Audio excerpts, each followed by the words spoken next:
கந்தனிடம் செல்லுங்கள், என்ன வேண்டும் சொல்லுங்கள். கந்தனிடம் செல்லுங்கள், என்ன வேண்டும் சொல்லுங்கள். வந்தவினை தீந்துவிடும் மற்றவற்றை தள்ளுங்கள், வந்தவினை தீந்துவிடும் மற்றவற்றை தள்ளுங்கள்.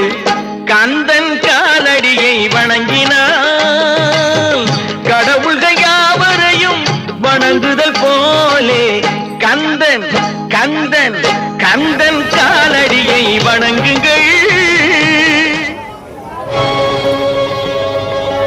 அம்மையானவன் எமக்கு அப்பனானவன்,